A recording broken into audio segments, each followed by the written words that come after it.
Are we live? We are live. Okay. Hello and welcome back to my channel, the Casey Bennett channel. Chris! He said I needed to talk louder on my videos, so I'm trying to talk louder. Anyways, welcome back to the Casey Bennett channel. Today's video, if you didn't already read the title to click on it, is what I would do differently with my second child. So, baby number 2, what are we going to do differently? Even though Bodhi has coming out like he's the best kid ever in life, but things that we would do differently, things that I would do differently. This is not anything that Chris would do differently. First thing I would do differently would be getting him to sleep without the boob. That was a big struggle until probably he's gonna be 23 months, and so up until like 3 months ago, he could only go to sleep if I was breastfeeding him.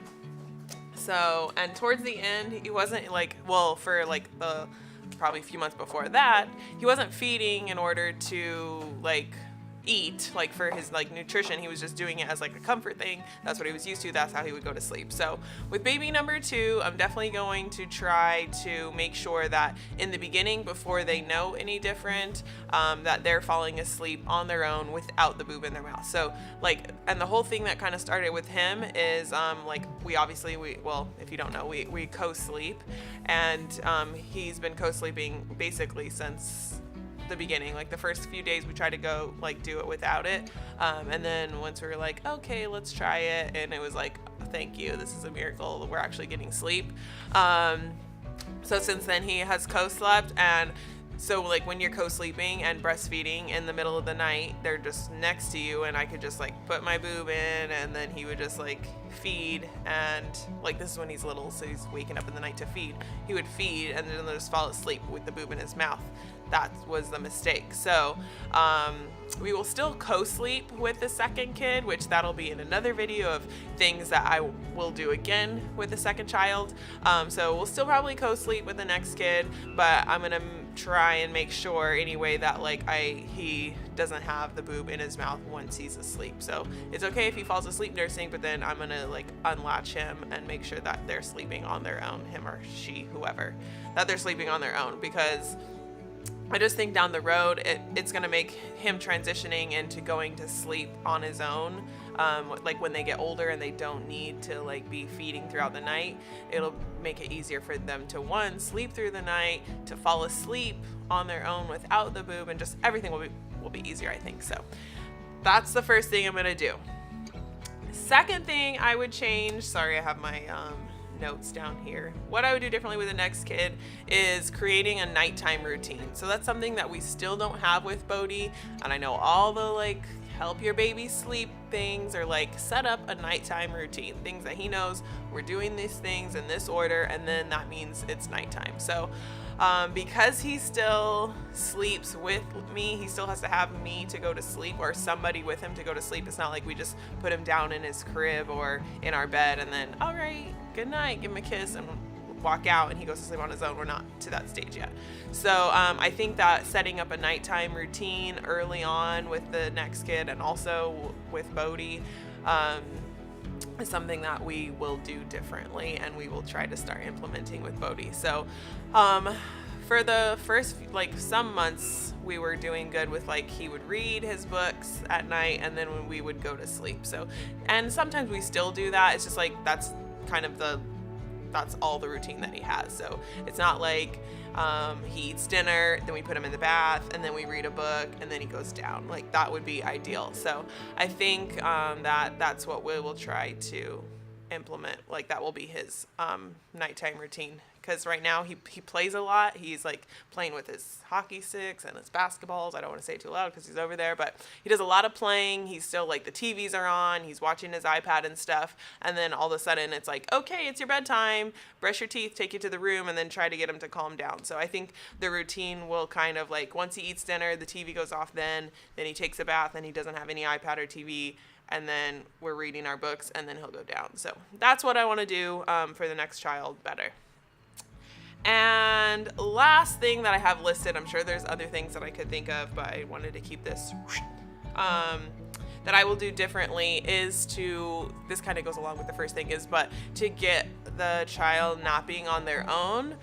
So just like with the feeding to go to sleep at night, his naps were the same way. He needed the boob and somebody to go to sleep at night. And that's something that he still struggles with. He doesn't, obviously, like, we're not breastfeeding anymore. But naps are still difficult for us. He can do them like when I'm at work and Chris has him, he's in the car and he takes naps in the car. And I so far have been the only one to get him to nap without the boob in the bed. So like on the weekends, say, I'll take him to the room and he kind of has to be already pretty tired. And I put on the white noise and then I basically just have to like pin him down and hold him. And depending on the mood he's in, if he's like wanting to get up, then I hold him, like pin him down. If he's just kind of like laying there, I can just kind of like put my arm over him and he kind of knows that that's like we're cuddling and we're gonna go to sleep soon. So with the next kid, I would like to be able to just be like, okay, I'm putting you down, it's your nap time. And maybe we have a little pre-nap time routine, but I just lay him down in his bed and then walk out the room and they take their nap. So those are the things that I would do differently.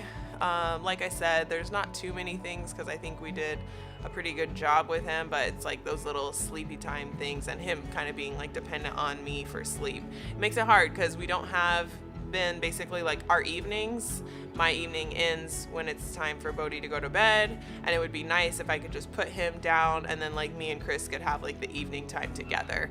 Or like if there's things that I need to do during the day, he's down for his nap and I could still be getting work and things done while he's napping. So those are the main reasons that I would do these things differently. Not because I don't like laying with him or I don't like cuddling with him, like that doesn't bother me, but it would be nice to like be able to have some husband and wife time while he's sleeping. So if there's things that you guys would like to do differently or did do differently with the next kid, please leave them down below. And then, like I said, I'm sure there's other things that I just didn't really think of. Oh, I did just think of another thing, and that is his food. So in the beginning, we were like pretty strict on what he was eating. Like he was breastfed exclusively until he was 6 months old. And then at 6 months old, we started introducing some other foods, like the ones that they like tell you like, oh, try like a banana or try this, you know? And he was pretty like anti-food, and we didn't like push it hard enough. I don't think we didn't like persist, because we talked to our pediatrician and she was like, it's normal for kids not to want food the first time you show it to them. It's new and they don't know what it is. So don't be like, oh, he just doesn't like blueberries because he didn't eat it the first time. They said it takes like 7 to 10 times of you like trying it with them for them to like be like, oh, okay, like clearly this is something that is going to be a part of my life. And you just need to keep trying. So I think with the next kid, that's something we'll definitely do differently.